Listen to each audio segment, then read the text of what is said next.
8h39. Você está acompanhando aí o Jornal da Clube Gente, aqui no toda quinta-feira, nessa parceria com o Instituto de Biociências, com apoio da Mega Científica. Nós falamos de ciência e saúde em destaque. O entrevistado de hoje, o nosso convidado de hoje, é o professor Robson Carvalho. Ele é pesquisador do Departamento de Biologia Estrutural e Funcional do Instituto de Biociências. Ele vem para falar sobre um tema extremamente importante, principalmente nessa época, né, atual, né, no mundo moderno, sobre inteligência artificial, mas a inteligência artificial voltada ao tratamento de câncer. Então o professor vai trazer aqui para a gente diversas atualizações sobre a tecnologia, como ela está moldando e mudando, né, a forma de fazer o diagnóstico e em se detectar câncer precocemente. A gente vai entender tudo isso e você pode participar através do nosso WhatsApp 999011035. Pode acompanhar também esse bate-papo pelo nosso canal no YouTube, Clube FM Botucatu, ou pela plataforma Facebook Clube FM Botucatu, simultaneamente com o rádio, com o nosso aplicativo. Nós estamos transmitindo também em áudio e vídeo nessas duas plataformas, então fique à vontade para desfrutar do conteúdo de toda quinta-feira aqui no Saúde e Ciência em Destaque. Professor Robson, prazer em tê-lo conosco aqui. Bom dia, seja bem-vindo. Bom dia, Osmar. Bom dia a todos os ouvintes da Rádio Clube. É um prazer enorme estar aqui para falar sobre ciência. Então eu agradeço à rádio por esse espaço e agradeço também ao Instituto de Biociências e à Unesp, né, pelo convite em estar aqui hoje com vocês falando sobre esse assunto. Muito bem, a nossa universidade, a Unesp, ela tem um papel fundamental, né, na descoberta de novas tecnologias, em detecção de doenças. É uma referência, eu diria, para o Brasil inteiro, principalmente no âmbito da Covid-19, né? Diversos pesquisadores, professores, virologistas tiveram um papel fundamental no país para, o mais rápido possível, encontrar soluções para aquele problema que a gente enfrentava na época, no caso, a Covid-19. O senhor vem aqui para falar a respeito disso, né? A detecção usando as ferramentas que nós temos hoje, que são os computadores, e através deles as ferramentas que estão disponibilizadas, que são as IAs, as inteligências artificiais. Pode parecer uma coisa distante quando a gente fala em inteligência artificial. Algumas pessoas imaginam Elon Musk, imaginam a NASA, imaginam aquelas coisas de ficção científica, mas não tem nada disso e já está presente, né? Eu queria que o senhor introduzisse esse assunto aqui para que o ouvinte, de uma forma bem simples, para que o ouvinte entendesse o que é inteligência artificial. Excelente pergunta. Bom, a inteligência artificial, ela realmente está mais na nossa vida do que a gente imagina, né? Desde o momento que a gente acorda, a gente está cercado de tecnologias que utilizam a inteligência artificial no nosso dia a dia, né? Em casa mesmo, a gente é despertado pela Alexa, né? Então a gente pede uma música e ela consegue reconhecer esse padrão. Então ela sabe o que eu estou dizendo, ela sabe que música que nós estamos pedindo, ela reconhece a minha voz, reconhece a voz da minha filha. E a inteligência artificial, então, tem esse papel muito importante, que é o reconhecimento de padrões, seja a voz, mas também quando a gente fala de pesquisa, quando a gente fala de ciência, no caso o tema, né, de hoje, quando a gente fala, né, do câncer, a gente pode estudar o câncer, a gente pode estudar o paciente com câncer e pedir para que a inteligência artificial faça o reconhecimento desses padrões. E ao reconhecer esses padrões, a gente pode ou direcionar uma terapia, ou a gente pode direcionar, saber se o paciente, por exemplo, vai ou não desenvolver um efeito colateral, né? Então, a gente pode aplicar, né, essa inteligência artificial em vários momentos da doença. Por exemplo, a gente pode fazer a detecção, hoje em dia, do câncer usando a inteligência artificial. Então, vou dar um exemplo, né? Você pode pegar uma amostra, uma biópsia do paciente, coloca isso numa lâmina. Então, o patologista ele vai fazer análise dessa lâmina e isso pode ser, hoje em dia, auxiliado pela inteligência artificial. Então, a inteligência artificial ela vai analisar aquela lâmina, aquela biópsia e reconhecer o padrão que se apresenta ali.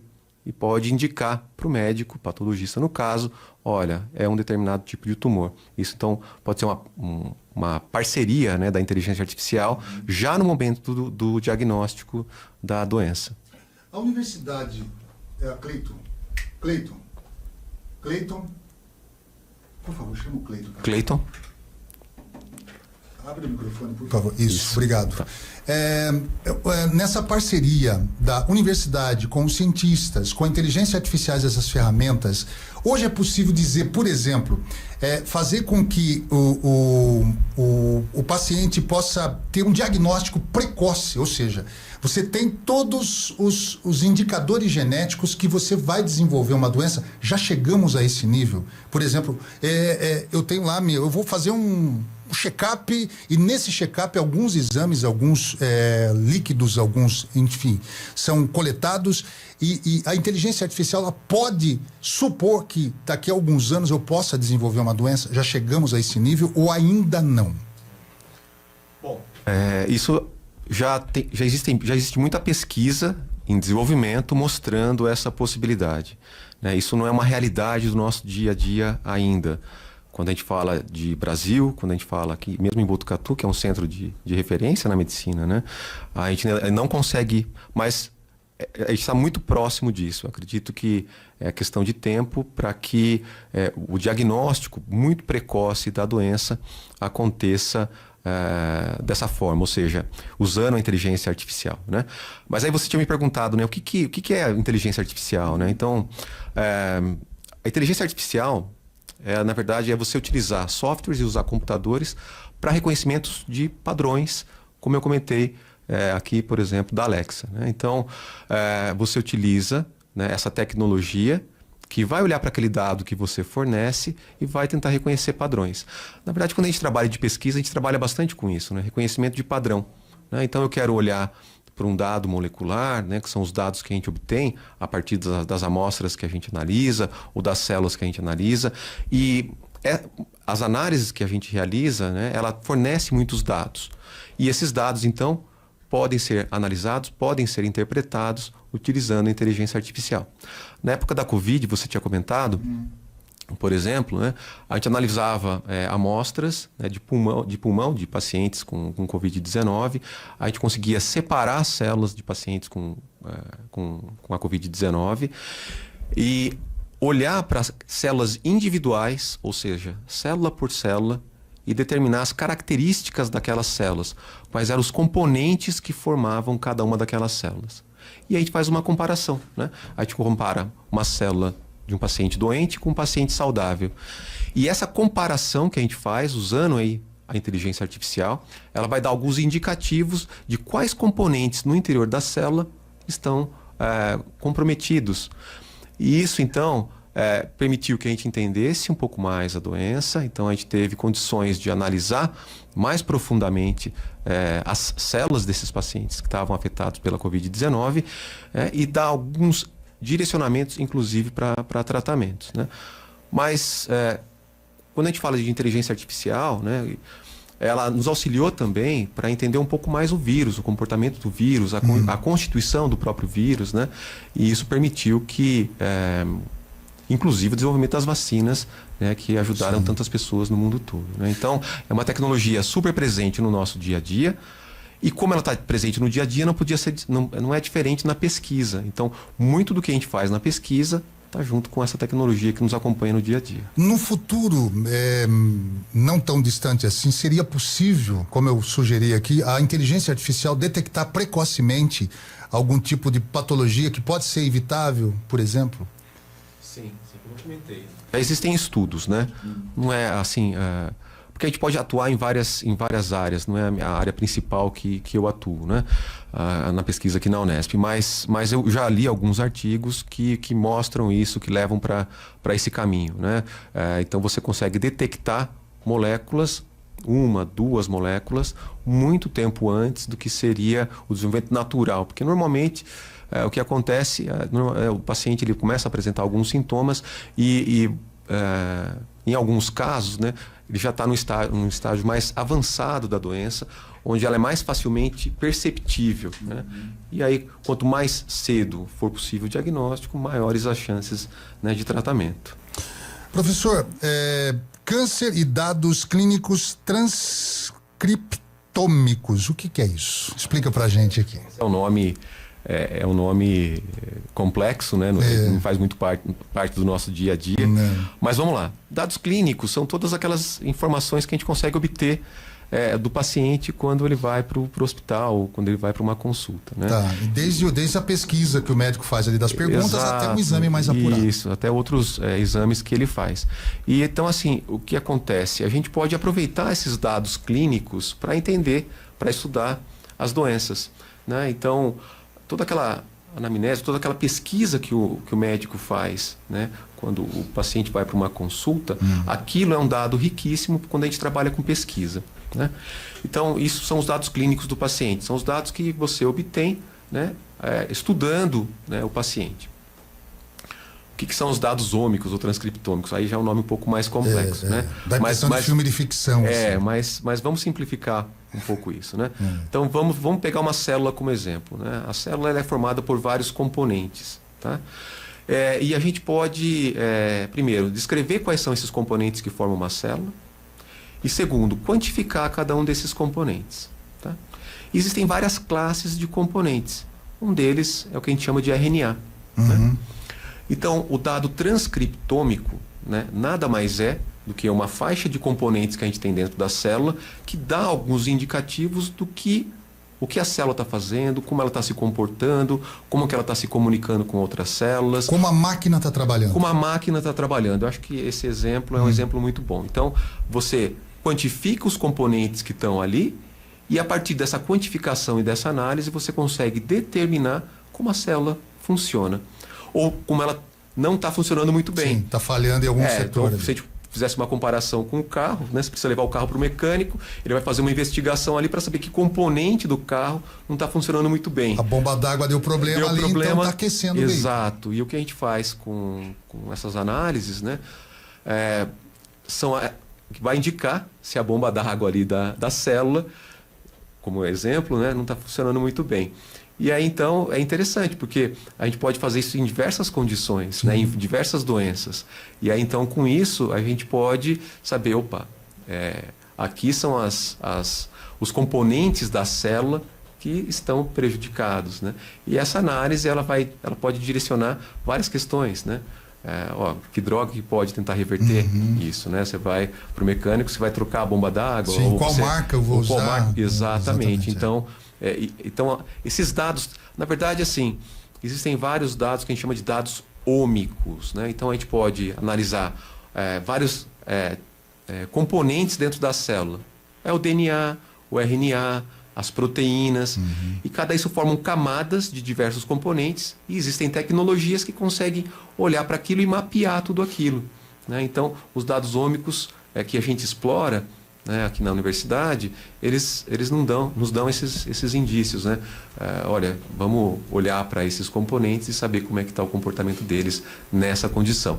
A gente faz isso para o câncer, a gente fez isso para a Covid, né? Então esse é o objetivo principal, né, da nossa linha de pesquisa. A pergunta de desculpa interromper, claro, a pergunta de R$1 milhão é: sim. O que nos causa o câncer? Eu sei que existem vários fatores, vários produtos alimentícios, maus hábitos, né, do ser humano, enfim. Algumas pessoas têm predisposição genética, mas por que essas células em crescimento descontrolado e pode afetar diversos órgãos do corpo, né? Pode estar na cabeça, no pâncreas, na pele, câncer nos ossos, enfim. No futuro próximo, a inteligência artificial vai nos ajudar a não ter esse descontrole dos nossos órgãos por conta do câncer? Bom, a sua pergunta foi muito boa. De certa forma, ela já respondeu, né, o que eu iria falar com a pergunta, né? Mas a gente pode voltar lá para o início da nossa entrevista, onde a gente comentou que a detecção precoce da doença, ela vai aumentar em muito a chance de cura. É muito mais simples, né, nos estágios mais iniciais da doença, você conseguir tratar. Existem várias estratégias, várias alternativas, dependendo do local onde a doença se instala, como você colocou. Ela pode começar no pâncreas, ela pode começar na pele, né? Então, assim, cada uma delas, elas podem gerar alguns marcadores que vão... E são diferentes, porque o câncer é câncer, né? É o crescimento desordenado das nossas células em determinadas regiões. Exato. Mas cada local, cada tipo de câncer tem um marcador diferente. Então, isso assim, é o que a gente busca, não é muito simples. Imagino. Para alguns tipos, hoje em dia, já está se tornando uma certa realidade, mas eu considero ainda muito incipiente, então a gente tem muita pesquisa ainda pela frente nessa área, né? Bom, o nosso laboratório, o nosso grupo de pesquisa, ele trabalha olhando para o tumor, né? Mas nós começamos essa linha de pesquisa lá no nosso laboratório, na verdade, olhando a periferia do paciente. O que significa isso? Olhando para o músculo do paciente. Tá? Então, nós sempre estudamos lá no nosso grupo de pesquisa aqui no Instituto o tecido muscular, o músculo. E eu acho que, assim, quem está nos ouvindo já deve ter se deparado com um paciente muito magro com câncer, né? Então, é essa condição que a gente estuda. Então, a gente teve que estudar o tumor para entender o porquê que o paciente com câncer perde massa muscular. E é algo extremamente relevante, né? Muitos pacientes acabam falecendo pela doença, não pelo tumor em si, mas sim por essas características que acompanham a doença, né? E isso gera uma síndrome que a gente chama de caquexia. É um nome até estranho, a gente até às vezes enrosca para falar, porque tem quando a gente esse fala, meio aí. essa pessoa é caquética, Exato. porque ela tá definhando. Exato. Então, assim, até um exemplo, nesses dias que foi muito... virou notícia no Brasil inteiro, daquele tio que foi receber. Sim. Né? Então, esses dias eu estava no laboratório, né, e uma das pessoas no laboratório comentou, olha, a gente olhou o laudo dele e ele tinha caquexia. Né? Então, é uma síndrome que acompanha algumas doenças e que leva a essa perda de massa muscular. Então, o que a gente faz? A gente tenta identificar quais são os fatores que são liberados pelo tumor, que vão para o músculo e que levam a essa atrofia. No caso lá, né, do senhor, né, eu acho que não era câncer que ele tinha, mas a caquexia ela pode acompanhar outras doenças ou outras condições, né? Mas o foco principal nosso é no câncer. Então a gente quer entender o que é liberado pelo tumor, que vai para esses tecidos que a gente chama de tecidos alvos da síndrome, que pode ser o músculo, mas o tecido adiposo, né, a gordura também é afetada, né, que faz com que o paciente fique muito magro, né? E isso vai ter um prognóstico muito ruim. Então, qual que é a nossa estratégia? Tentar identificar como que isso acontece e, uma vez identificado como isso acontece, utilizar estratégias que permitam tentar reverter esse quadro ou inibir esse quadro em tumores ou em cânceres que a gente sabe que são que tem uma maior prevalência dessa perda de massa muscular. Então, isso não acomete todos os tipos de cânceres, todos os tumores da mesma forma. Então, para exemplificar, pacientes com câncer de pâncreas, por exemplo, em 80%, 90% desses pacientes, eles apresentam essa perda de massa muscular. Mas quando a gente olha para pacientes com câncer de próstata ou câncer de mama, isso não é muito comum. Pode acontecer, normalmente acontece numa etapa mais tardia da doença, né? Então, o nosso laboratório começou a perguntar o porquê dessas diferenças, né? E a gente fez um estudo, né, que eu tenho muito orgulho assim, de ter desenvolvido junto com os alunos lá do nosso laboratório, que é fazer uma caracterização de componentes que são liberados por cada um desses tipos de tumores e que vão para o músculo e que podem induzir essa perda de massa muscular. Foi um estudo muito grande, nós utilizamos dados de um consórcio dos Estados Unidos, envolvia mais de 7.000 pacientes. Então, é um estudo gigantesco. Se não fosse a inteligência artificial, a gente não teria conseguido revelar os padrões que a gente conseguiu. Então, a gente precisa de uma demanda computacional, então a gente precisa de bons computadores, e a gente precisa de softwares que consigam analisar e comparar esses padrões.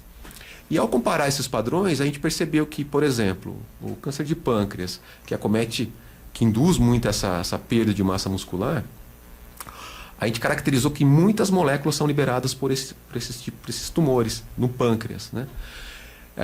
E esse mesmo conjunto de moléculas, quando a gente olha para a próstata ou para a mama, esses tumores não liberam com a mesma intensidade esses componentes. Então a gente conseguiu determinar dois aspectos bastante importantes. Primeiro, alguns tumores liberam muitas dessas moléculas. A gente fala que são moléculas que são secretadas, são proteínas que são eliminadas pelo tumor. Segundo, tumores que não desenvolvem essa perda de massa muscular. tem pouco dessas moléculas. Então, isso é um aspecto muito importante. Olha, a gente tem que tratar cada um de uma maneira distinta. Diferente. Com e drogas ainda diferentes, enfim, a metodologia de se atacar aquela doença. Exato. E ainda, né? A gente percebeu que para cada tipo de tumor existe um conjunto específico dessas moléculas. Então, você falou, é tudo igual, é um padrão. Algumas são comuns, mas a gente conseguiu caracterizar para cada um desses tumores qual era o conjunto, né, de moléculas que era liberado. Então, isso gerou uma publicação, teve uma boa repercussão, né, na sociedade de caquexia, por mostrar, né, esses aspectos, né? Então, é um dos trabalhos que a gente desenvolveu aqui na Unesp, né, que a gente tem muito orgulho de poder ter contribuído para a ciência, para a pesquisa nessa área. E até um outro aspecto, né, Osmar, que eu acho que é importante a gente ressaltar. Primeiro, né, muito legal esse espaço que vocês estão abrindo aqui. É um espaço muito importante para a gente tentar popularizar a ciência. Sim. Né? Então, a gente durante muito tempo, só desculpa interrompê-lo, o senhor continua o seu raciocínio. Sim. Durante muito tempo, a gente percebe, a gente como leigo, né, que não tem essa formação científica, é de que alguns cientistas, não são todos evidentemente, eles ficavam encastelados, né? Tipo numa torre de marfim, olha, a população está lá, eu tenho conhecimento, eu vou divulgar com meus pares, com as pessoas que me entendem a minha linguagem, mas a população fique lá. E isso gera muitas teorias, né? Tanta coisa a gente vê hoje de terra plana e uma série de outras, a não vacina, pessoas que não acreditam na ciência, apesar de usá-las para difundir fake news, inverdades. Isso tem muito a ver também, a responsabilidade também dos cientistas da universidade, que às vezes não divulga. Claro, tem divulgação científica, mas é para um nicho muito específico, né? Sim. Então eu acho que esse espaço que a gente abriu aqui, junto com o Instituto de Biociências, com essa parceria com a Mega Científica e outras empresas que também apoiam esse tipo de iniciativa, é realmente salutar. E a própria universidade, né? Que abre esse espaço, deixa os seus professores, os cientistas a fazerem isso, né? A divulgarem aquilo que estão estudando. Eu sei que é muito difícil as pessoas entenderem, nós falamos aqui sobre a pessoa emagrecer, perder massa óssea. Você que está emagrecendo aí, não significa que você vai ter câncer, entendeu? É procurar um médico, saber se você está se alimentando bem, às vezes os nutrientes não estão sendo suficientes, então tem essa responsabilidade também de passar a informação para quem está nos ouvindo, mas é louvável saber que aqui em Botucatu, cientistas como o senhor e outras pessoas aqui estão envolvidos em assuntos extremamente importantes, né? Com divulgação científica em revistas internacionais, e isso tem um peso para a nossa universidade e principalmente para nós enquanto sociedade. Bom, eu acho assim fundamental a gente fazer a divulgação científica. Então, de novo, eu agradeço a oportunidade de estar aqui. É um grande desafio para a gente fazer esse tipo de divulgação, né? Eu estava comentando com o Leandro antes de entrar aqui para a entrevista, o desafio que é para a gente tentar traduzir um pouco do que a gente faz, isso, né? Falar o que é um transcriptoma, né? Para a população, para que ela possa entender. Porque a estrutura que a gente tem aqui na universidade é uma estrutura fantástica.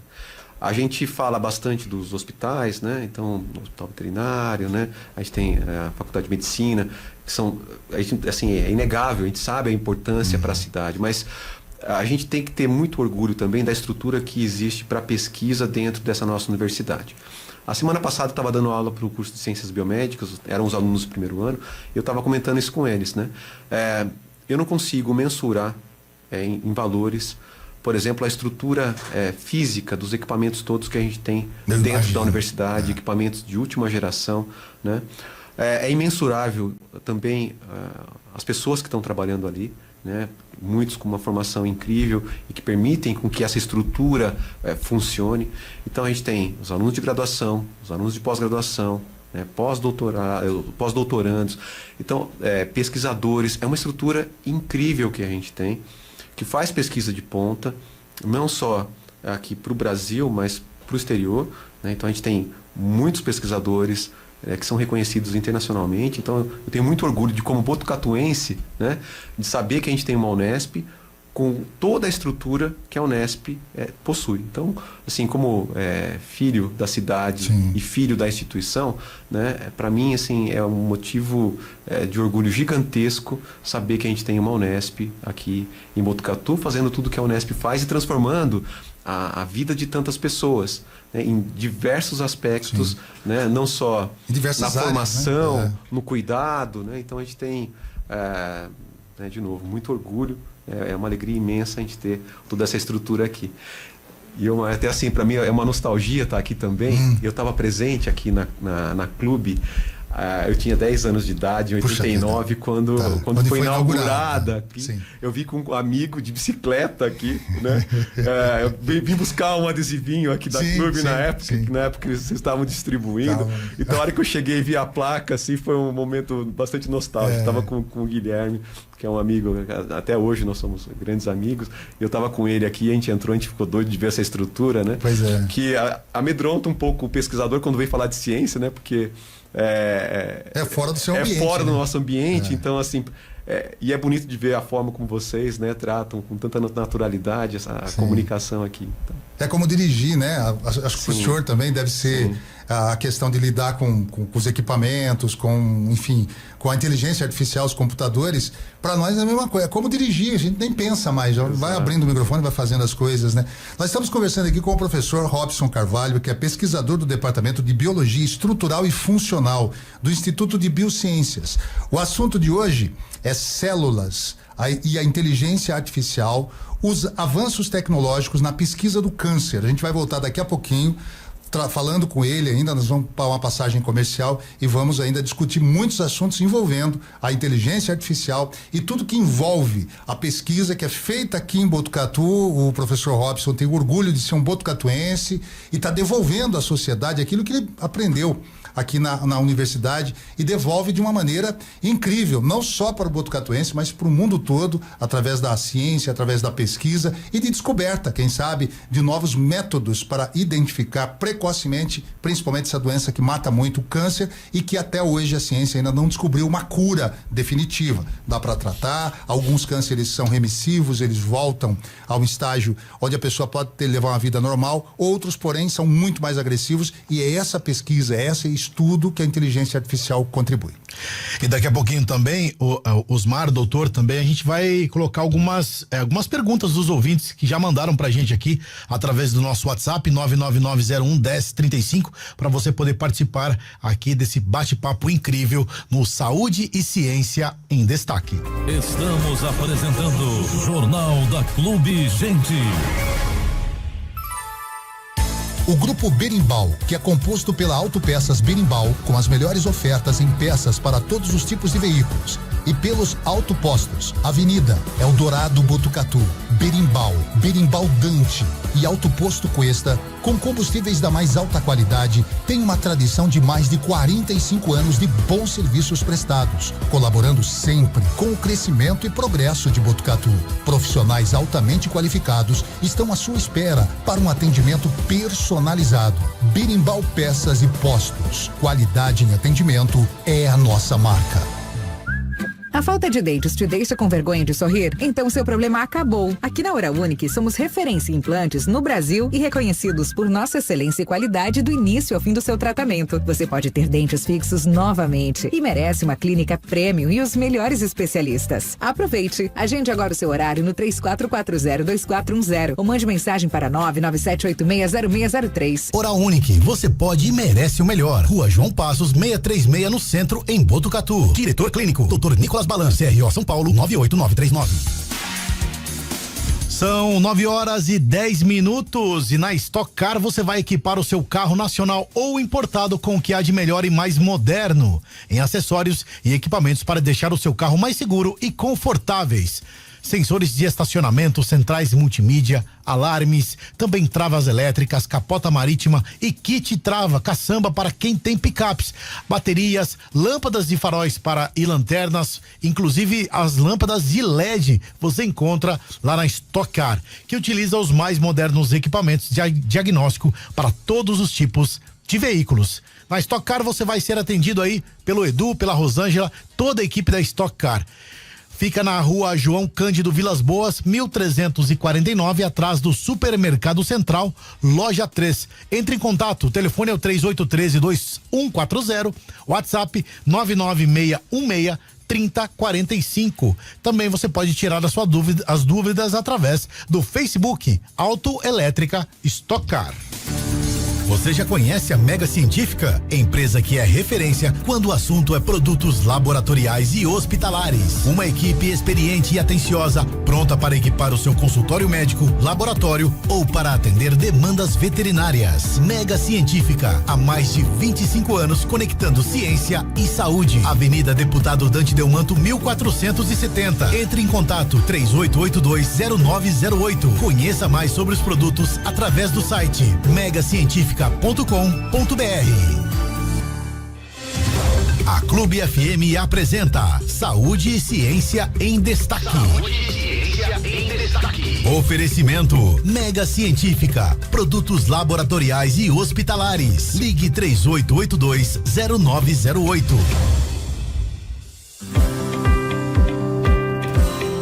Nós estamos de volta com o Saúde e Ciência em Destaque nesta quinta-feira, dia 25 de abril de 2024. Hoje conversando com o professor Robson Carvalho sobre inteligência artificial e câncer. A inteligência artificial, toda essa ferramenta que hoje é disponibilizada em diversos setores, ramos, inclusive na medicina. E você pode participar com a gente. Tem alguma questão relacionada à inteligência artificial e câncer? Você pode encaminhar sua pergunta no nosso WhatsApp 999011035. Cleiton, tem alguma pergunta?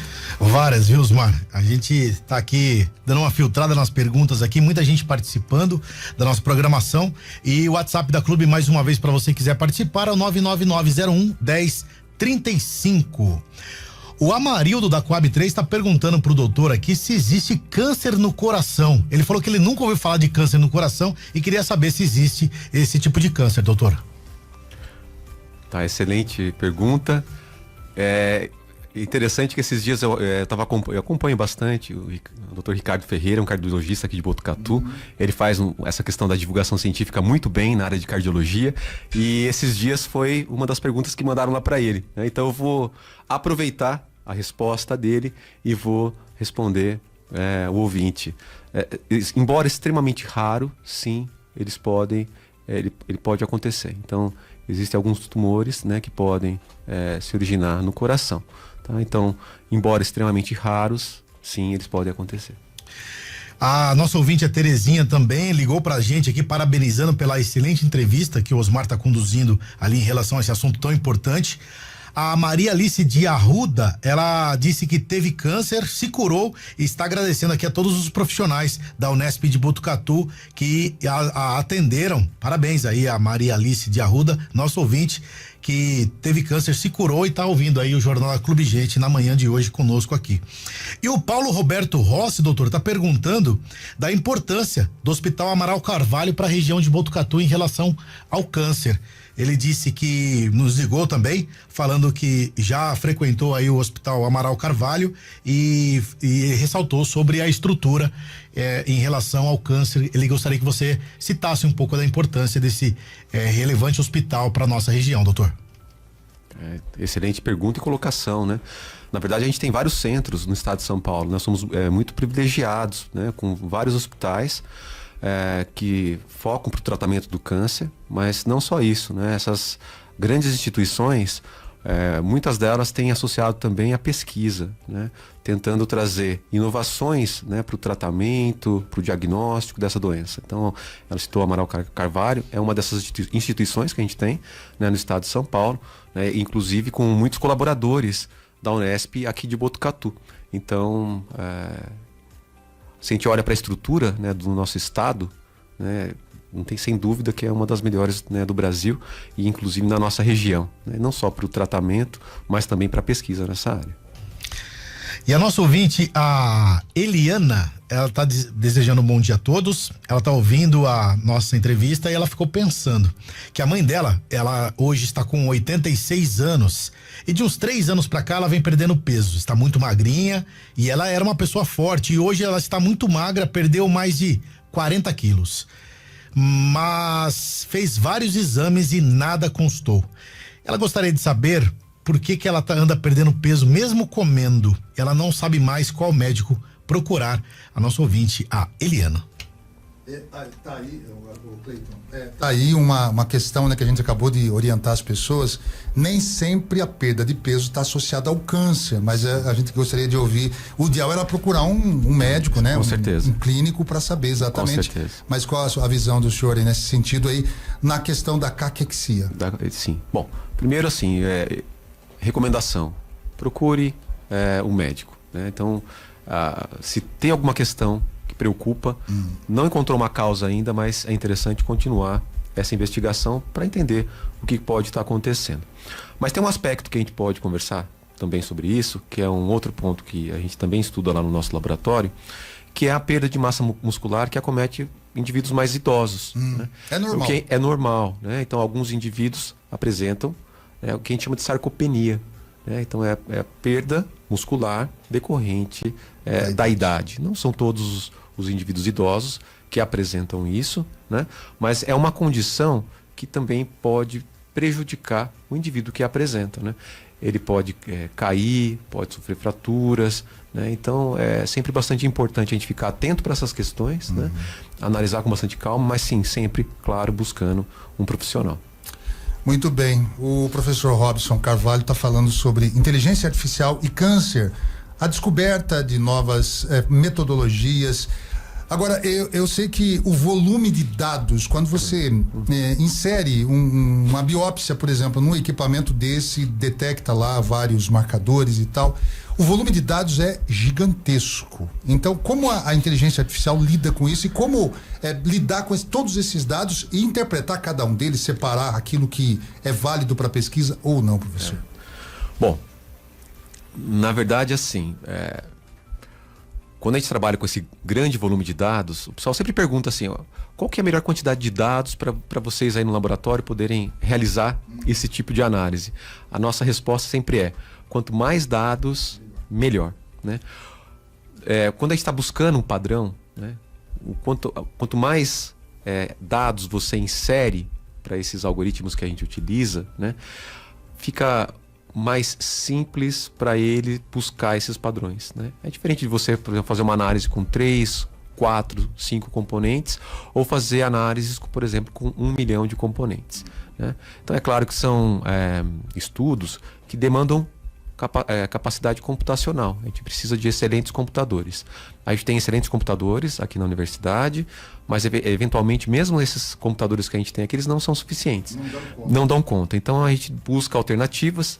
Existem alguns serviços em nuvem, né? Então a gente envia esses dados, né, para a nuvem e aí então a gente utiliza, né, esses serviços para que a gente consiga fazer essas análises. Hoje mesmo, saindo daqui, a gente está indo para Ribeirão. A gente está levando algumas amostras que a gente preparou, né, aqui em Botucatu para uma análise ômica, né, dessa grande quantidade de dados que a gente consegue extrair, né, dessas amostras que a gente estuda lá na USP de Ribeirão Preto. Então, eles vão processar agora, esse processamento vai demorar alguns dias, e aí uma vez pronto, né, então gera-se uma quantidade gigantesca de arquivos, né, que depois eles acabam transferindo para a gente, né, e aí então começa o processamento desses dados. Que a parte eu acho que é mais difícil, né? Que Sim. Todas são complexas, Sim. mas eu acredito que entender, interpretar, processar esses dados é a questão, né? Eu trabalho com edição de vídeo, de imagens. Sim. Captar a imagem é uma coisa, claro, tem que ter uma boa luz, uma boa captação de som. Depois eu vou decupar isso, saber o que que eu captei, se falta alguma coisa, comparar com o roteiro, ok. Aí é a hora de processar, a hora de editar e depois, no nosso caso, renderizar. Aí eu vou te contar, exige processamento computacional, exige tempo, exige energia e esperar que tudo dê certo em 12, 14 horas às vezes para finalizar um vídeo de às vezes 2 minutos, 3 minutos, dependendo da complexidade. Eu imagino que esses dados também, envolvendo uma doença tão grave e numa pesquisa muito séria, né, que isso vai para a base científica da universidade e para revistas, tem um peso importantíssimo e demanda muitas horas, né, de trabalho e noites sem dormir, né? Bom, mas essa é a parte que a gente mais gosta. Acho que como você gosta muito de fazer edição de vídeo, uma vez que a gente recebe, né, esses dados, a gente gosta de explorar esses dados que às vezes, como você colocou, né, demora um tempo gigantesco, né, e no final pode gerar um pequeno gráfico no artigo, mas enfim, tá lá a resposta que a gente estava buscando, né? Mas é interessante, eu sempre comento com o pessoal lá no laboratório, né, que a gente tem que ficar olhando para o dado até ele começar a conversar com a gente. Porque chega um momento que o dado ele começa a se mostrar. Então é o momento onde a gente começa a identificar aqueles padrões que a gente estava buscando. É claro, por né? que esse paciente respondeu melhor ao tratamento? Ou por que esse paciente desenvolveu a caquexia? Ou por que ele não desenvolveu a caquexia, né? Porque eventualmente aquele paciente acabou falecendo mais cedo ou não. Então, como a gente colocou no início, né? A gente começa aí a estruturar esses dados que a gente obtém lá da amostra do tumor, né, com os dados clínicos dos pacientes. Então, é nesse momento que a gente começa a tentar a buscar, a identificar, né, esses padrões que existem. Então, a gente junta todos os dados clínicos com todos esses dados moleculares. E é isso que vai dar as respostas que a gente começa a buscar. É claro que existe já, então assim, nós não somos os únicos, né, realizando isso no mundo inteiro. Existem muitos e muitos laboratórios, né? E, então existem alguns, para facilitar o entendimento, alguns programas de computador, né, que já são muito bem estabelecidos, treinados para esse tipo de análise. Então a gente vai pegar esse dado que a gente vai receber lá de Ribeirão Preto e a gente vai usar, né, esses programas para identificar, olha, as amostras, o comportamento delas, quantificar os elementos que estão ali dentro e aí depois classificar, né? Vamos voltar para a nossa analogia lá do carro, né? Quantos pneus tem, né? Quantos retrovisores, o que pode estar com problema. Falhando. Então, e aí nesse momento, de novo, a inteligência artificial nos auxilia muito, né? Que ela potencializa o tempo. Potencializa o tempo e começa a identificar esses padrões. Hoje em dia, cada vez mais as pessoas estão usando, por exemplo, ChatGPT ou Gemini, né, do Google. E são modelos que estão treinados para trabalhar com a fala, com a linguagem humana, né? Mas os mesmos princípios, né, desses são aplicados para essa área. Então, o ChatGPT ele trabalha com textos, né? E a célula ela conversa e ela se expressa. Então a gente tenta identificar essa comunicação da célula usando essas ferramentas de inteligência artificial. Por exemplo, né, eu comentei com vocês que a gente tem o interesse em entender, né, quais são os componentes que saem do tumor lá do paciente e que pode ir lá para o músculo, né? Mas como que isso acontece? Né? Como é que as células elas se conversam? Então, eu estou dizendo, a célula ela tem essa capacidade de comunicação. Então, ela libera componentes que vão para outros locais do nosso corpo e que indicam a mensagem que está sendo enviada, né? Então, são ligantes e receptores. Então, é como se fosse uma chave e fechadura, que se encaixa muito bem. Então, quando vem uma determinada chave, abriu aquela fechadura, a gente sabe a porta que vai se abrir, a mensagem que vai sair ali de dentro.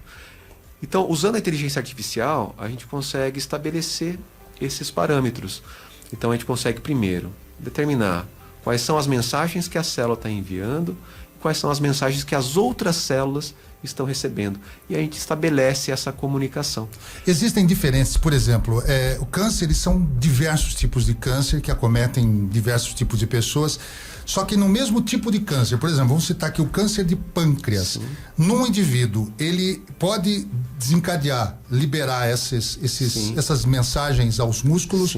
E no outro indivíduo, o mesmo câncer de pâncreas pode não liberar, ou em todos eles já se estabeleceu que eles liberam? Não.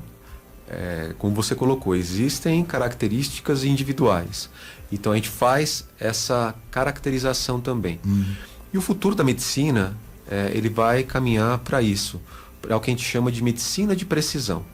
Porque antigamente você tinha uma doença e você usava, né, uma opção de tratamento ou duas opções de tratamento para aquele indivíduo.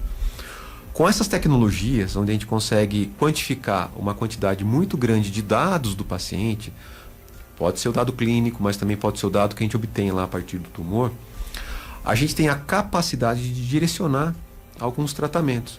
Então, por exemplo, você pode olhar a sequência de DNA do paciente e achar alguns marcadores específicos para dizer se aquele paciente vai ou não responder para aquele tratamento, se ele vai ou não ter um efeito colateral, né?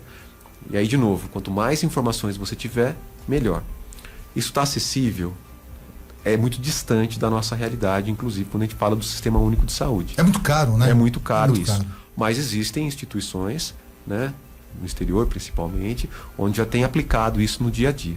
Eu fiz um estágio de pós-doutorado na Dinamarca, e lá na Dinamarca, claro, né, pela própria condição, né, do país, o que acontece lá é que a maioria dos pacientes, eles são, uma vez que ele é diagnosticado com um tumor, ele acaba tendo o seu DNA sequenciado, né, e isso vai auxiliar muito, né, as decisões que o médico vai fazer depois. Então, é claro, né, é muito caro, não está ainda acessível para todo mundo, mas a medicina tem caminhado para isso, que é o que a gente chama de medicina de precisão. Então a gente vai olhar agora para cada paciente, analisar um conjunto muito grande de características que ele tem para depois poder realizar o tratamento. Nesse sentido de a inteligência artificial identificar no indivíduo uma patologia, um problema crônico, um problema que vai se agravar com o tempo e recomendar aos especialistas, ao médico, um tratamento específico, qual a importância da tecnologia, da inteligência artificial em, por exemplo, dispensar drogas para essas pessoas? Porque cada droga tem um efeito em determinada pessoa. A inteligência tem papel fundamental hoje em dia nessa questão, e isso já está sendo usado? Legal você fazer essa pergunta, porque é algo que a gente tem também pesquisado no nosso laboratório. Como funciona? Uma vez que a gente obtém os dados lá da biópsia do paciente, né, da amostra do paciente que foi retirado, e a gente gera todos esses dados ômicos, e a gente identifica quais são os componentes que estão com problema, a gente pode agora usar a inteligência artificial para comparar isso com bancos de dados de células tumorais tratadas com diversas drogas e fazer uma comparação entre os dois. Então eu pego um dado que é o dado que vem do paciente, comparo com um dado que foi obtido no laboratório. Então as pessoas, né, os pesquisadores, eles foram lá, trataram várias células com várias drogas, e a inteligência artificial faz essa combinação para tentar identificar drogas que eventualmente podem ser utilizadas para o tratamento. É o que a gente chama de redirecionamento de drogas. É você utilizar uma droga que já tem um determinado fim. Então ela pode estar disponível já, né? Os pacientes já podem estar utilizando elas, inclusive para outros fins, e trazer agora essa droga, por exemplo, para o tratamento do câncer, né? Então, foi um dos estudos que eu fiz quando eu fui fazer esse pós-doutorado lá na Dinamarca, né? Então nós estávamos trabalhando com pacientes com câncer de reto, e a gente usou a inteligência artificial exatamente para comparar essas amostras dos pacientes com essas outras amostras tratadas in vitro, para tentar identificar qual seria a melhor opção de tratamento. Uma outra estratégia que é muito interessante, que já tem sido feita, que é o seguinte: no momento que você faz, né, retira a biópsia do paciente, você pode pegar um pequeno fragmento dessa biópsia e levar para o laboratório e cultivar in vitro. Tá. Você dá os componentes que as células precisam e elas começam a se desenvolver ali. Isso que a gente chama de tumoroide. É um pequeno fragmento que foi retirado do paciente e que você deixa ele se desenvolver in vitro. Por que é importante isso? Tem diferença ele ser desenvolvido in vitro e no próprio paciente? Aí que tá. É muito interessante, porque essas amostras que são retiradas, existe uma forma correta de você cultivar esse tecido. A ideia é que ele fique o mais próximo do que acontece no indivíduo. E aí que entra a beleza dessa estratégia, né? Você pode agora ter vários tumoroides do mesmo paciente e tratar com várias drogas e ver qual droga que induziu a melhor resposta.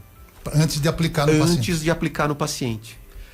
Então você foi lá, pegou amostras, replicou isso lá in vitro, aí trata com várias drogas ou combinações de drogas, estabelece qual é a melhor combinação e aí utiliza essa combinação para entrar com o tratamento do paciente. E tem resultados positivos? Com resultados muito positivos. Então, assim, é uma estratégia muito interessante. Existem algumas startups aqui no Brasil, que eu sei, que já estão iniciando essa estratégia, né, trazendo essa estratégia aqui para o Brasil. Então, é bem interessante. Cleiton, tem mais uma participação, né? Tem as últimas 2 participações aqui, Osmar. O nosso ouvinte, o João Luiz, ele está acompanhando ao vivo a entrevista com o professor Robson. Está parabenizando a todos os envolvidos pela iniciativa de trazer pesquisa abertamente em uma linguagem acessível a todos. E está perguntando aqui ao doutor Robson, o que a sociedade pode fazer para se envolver e contribuir para a ciência se desenvolver ainda mais aqui no nosso município, na nossa cidade. É o nosso ouvinte, o João Luiz. A pergunta interessante, né? É uma complexa. Complexa a pergunta, mas excelente pergunta, né? Bom, eu acho que assim... Porque a maioria é leigo, né? Eu sou leigo, enfim, a maioria das pessoas é leiga nesse assunto. Como nós poderíamos contribuir? Bom, existem várias formas que a gente pode... Então, até eu mesmo, né? Como cidadão botucatuense, como é que eu poderia, né, colaborar com a pesquisa? E já fiz isso aqui algumas vezes. Né? Uma forma, por exemplo, é você participar de estudos que são desenvolvidos aqui, né? Mesmo não estando com uma doença, às vezes a gente precisa de indivíduos saudáveis, né, que podem participar dos estudos. Porque gente, não é cobaia, tá? Não é porque às vezes cobaia no final claro. Ela morre, né? A cobaia, um ratinho, enfim, ele acaba morrendo no final. Não é cobaia. Quando a gente a universidade, um grupo de pesquisa solicita, são voluntários para fazer um determinado estudo, e o voluntarismo dessa pessoa é extremamente importante.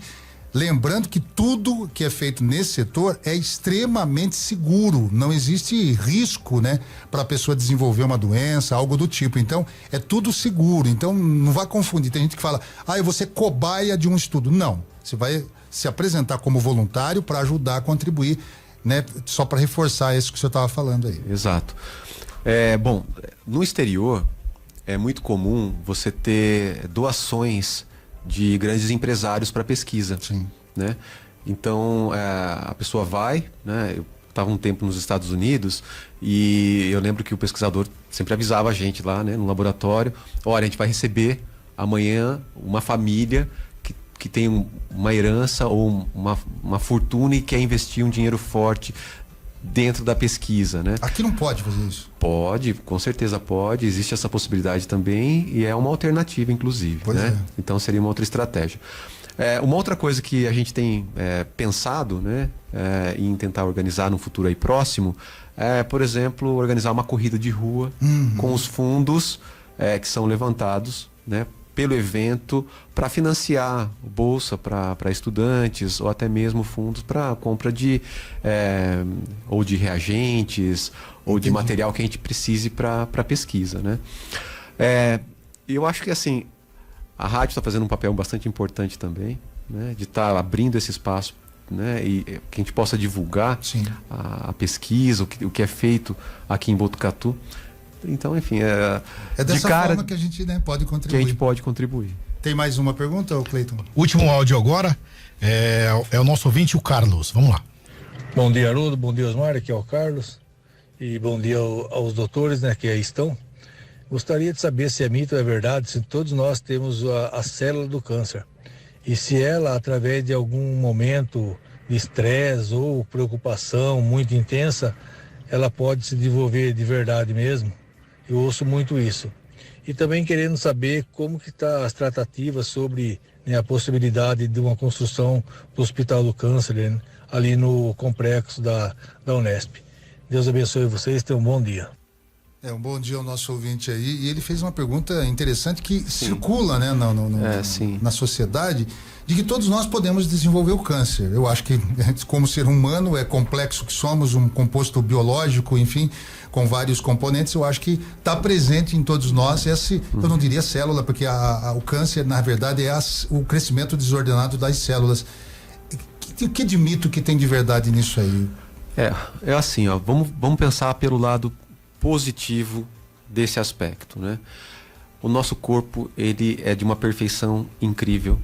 E da mesma forma que ele pode perder essa capacidade de controlar o crescimento de uma determinada célula, ele tem uma série de mecanismos que são utilizados todos os dias para evitar que isso aconteça.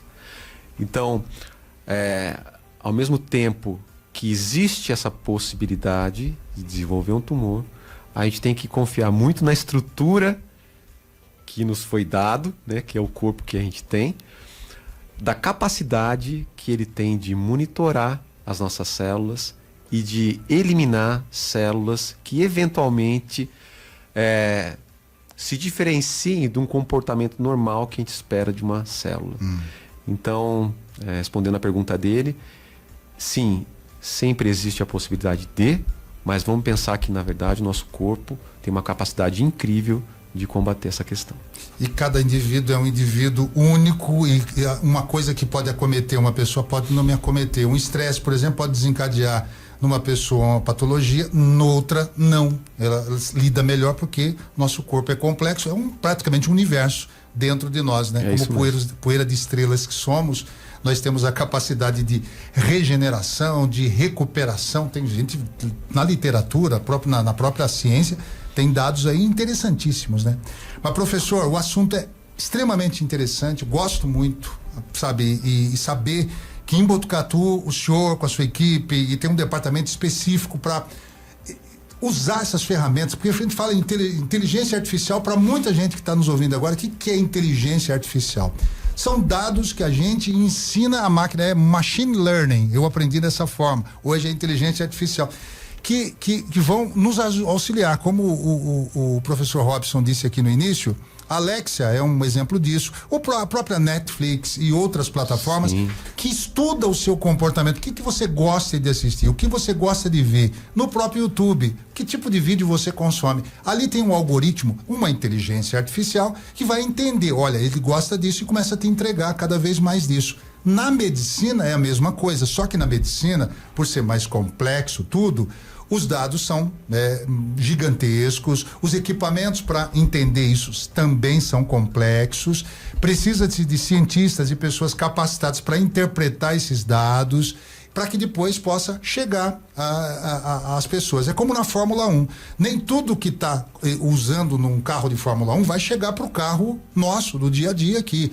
Mas muitas coisas ali que são pesquisadas, daqui a alguns anos pode estar presente nos pneus, no combustível, na fabricação de motores. Então é dessa forma, simplificando para que as pessoas entendam, é isso o que o professor Robson, através da sua equipe, desenvolve no Instituto de Biociências. Inteligência artificial para entender o câncer, tratar o câncer e futuramente, quem sabe, eu acredito muito nisso, a própria inteligência artificial vai orientar, falar, olha, você tem pretensão ou propensão a ter um determinado tipo de câncer, vamos tratar ele e auxiliar os médicos. Isso não elimina o médico, não elimina as pessoas envolvidas de forma nenhuma, né, professor? Só agradecer aqui ao senhor por disponibilizar esse tempo, né? Porque a gente sabe que é corrido, tem muita coisa a ser desenvolvida lá no seu departamento, mas agradecer imensamente aqui a sua presença aqui nos nossos estúdios e deixar sempre de portas abertas, sempre que houver alguma descoberta nova, algo que é relevante para nossa sociedade, né? Pro mundo, pode contar com a gente aqui. Então, muito obrigado novamente. O espaço, acho que eu já agradeci umas 2 vezes, mas nunca é demais, porque realmente esse é um espaço importante para a gente trazer para a nossa população o que é feito aqui em Botucatu, né? Divulgar as pesquisas que são desenvolvidas aqui, divulgar a nossa instituição também, né? A Unesp, né? Da mesma forma que eu, como botucatuense, né, acabei indo para a Unesp, isso abre a possibilidade também para muitos jovens que estão aí pensando na profissão, né? Então, se informe quais são os cursos de graduação que são oferecidos pela universidade, quais são as formas de ingresso, né? O que você tem de oportunidade. Então, eu ingressei aqui na Unesp em 2009, né? E ao longo desse tempo eu já vi a Unesp transformar a vida de muitas pessoas, né? Não só aqui de Botucatu, né? Do Brasil inteiro. A gente recebe na graduação estudantes do Brasil inteiro, na pós-graduação a gente recebe alunos do mundo inteiro, né? Então eu mesmo já tive alunos da América Latina, a gente vai receber agora um pessoal que vem da África. Então, tá aí a transformação que a universidade consegue levar para a vida dessas pessoas. Então, realmente, a universidade é um espaço transformador das pessoas, né? E vou dizer mais uma vez também, a gente tem que ter muito orgulho, né, de ter a Unesp aqui em Botucatu. Muito obrigado, professor Robson. Nós falamos aqui com o Robson Carvalho, pesquisador do Departamento de Biologia Estrutural e Funcional do Instituto de Biociências. Semana que vem, na quinta-feira, tem mais uma edição do Saúde e Ciência em Destaque.